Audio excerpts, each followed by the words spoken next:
A good magician can ask you to pick a card, any card, and they'll tell you what you're holding in your hand. But a mentalist will ask you to picture any card from an imaginary deck and tell you which card is in your mind. Right now, the mentalist on people's minds, and going viral for it, is a 43-year-old father of 5 named Oz Pearlman.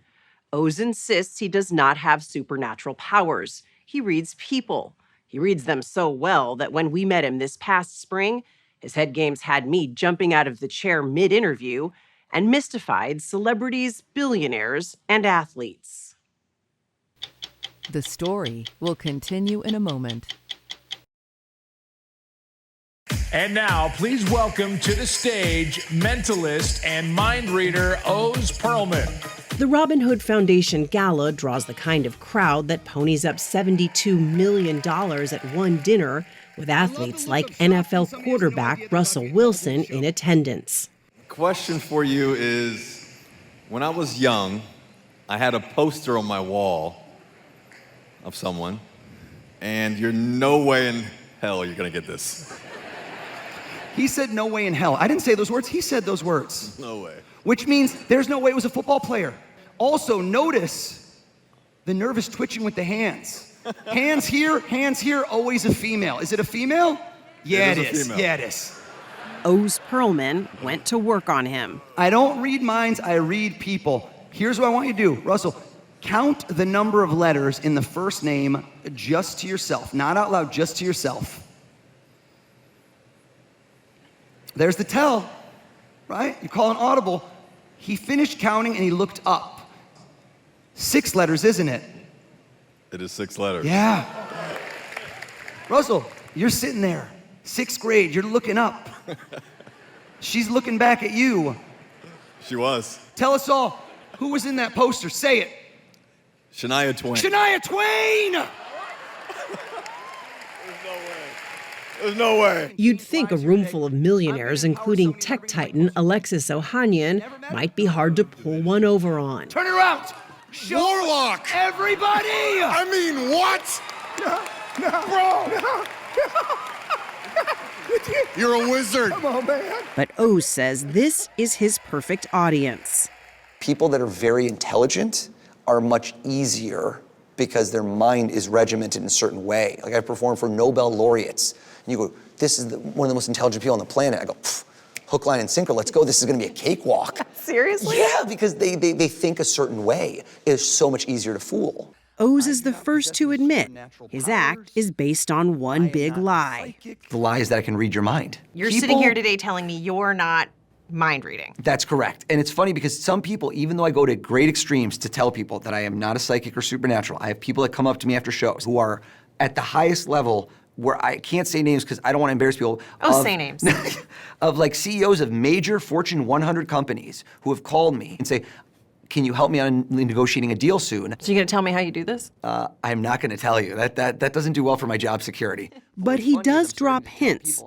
Oz says he studies body language to read what's going on in someone's mind. I can always see it when someone's eyes shift. Also, the lingering hands in pockets, always indicator of another guy. Guy-to-guy interaction. Is it a guy? Of course it is. I'm getting you to make very specific choices, right? In my show, I guess a lot of things such as numbers, such as words, such as names, things that have seemingly an infinite amount of possibilities, but do they? No. I've figured out how to kind of take a piece of information that seems too impossible, I can build up in a big way, and create a lot more of a limited subset than you think. Is it deception?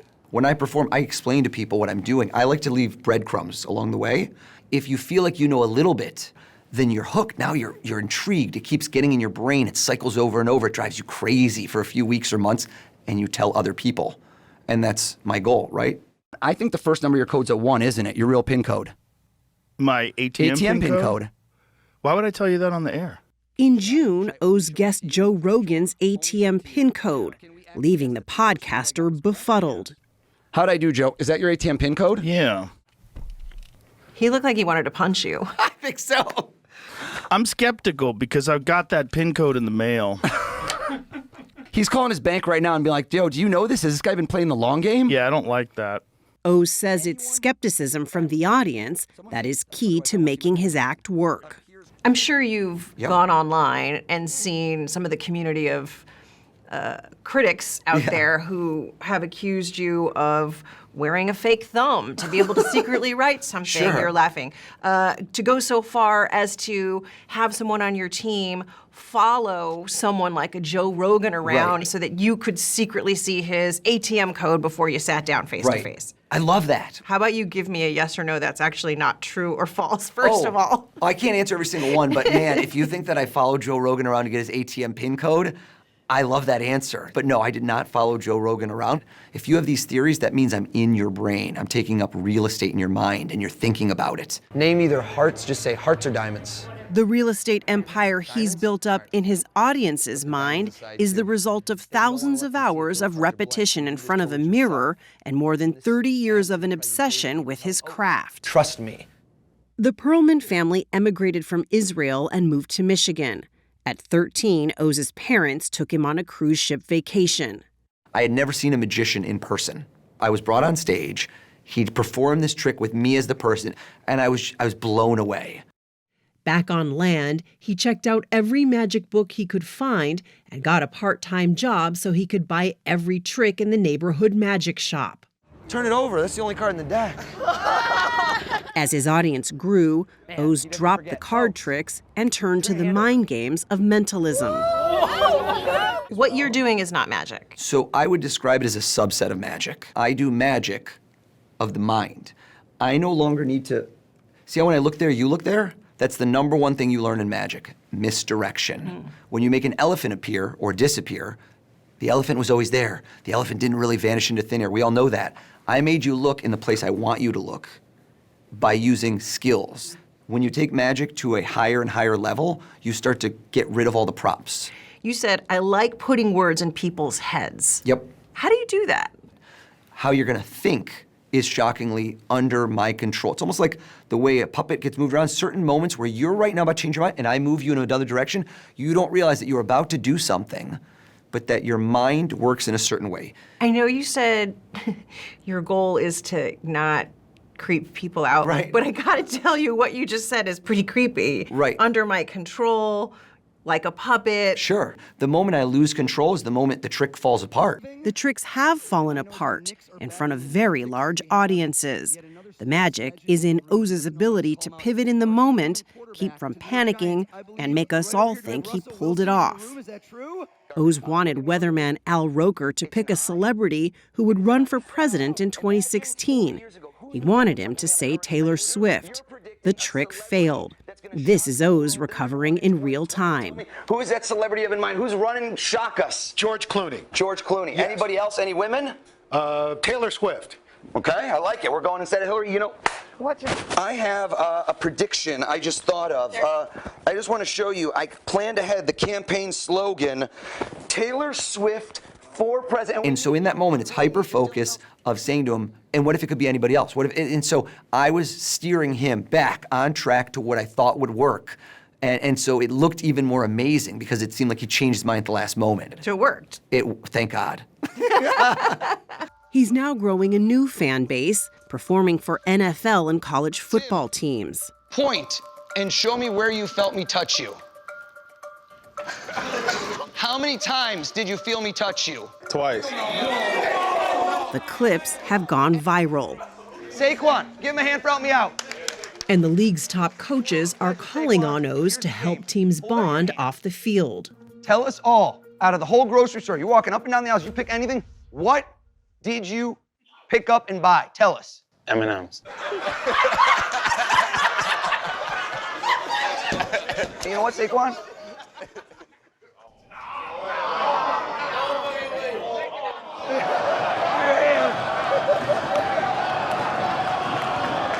So how much preparation goes into a gig like this? Last whole year, since the last season ended, I have been ideating, formulating, thinking, what am I gonna do this time? In August, we went with him to the Los Angeles Rams practice facility. Who was it? Devin Witherspoon, Seattle. Don't ever doubt me again, Rams. Don't say it. For over an hour, Oz did half a dozen tricks, including an old favorite, the ATM PIN code. This time, he had safety Cam Curl play mind reader on Coach Sean McVay. And suddenly a voice will enter into your mind and start to tell you Coach's pin code. Do you believe this? Yeah. No, say no. Never say yes to voices in the head. Never say that. So I want you to look right at him. Look right at him. Cam, see into his eyes. And one digit at a time, tell Coach, what is his ATM pin code? 5, 8, 3, 1.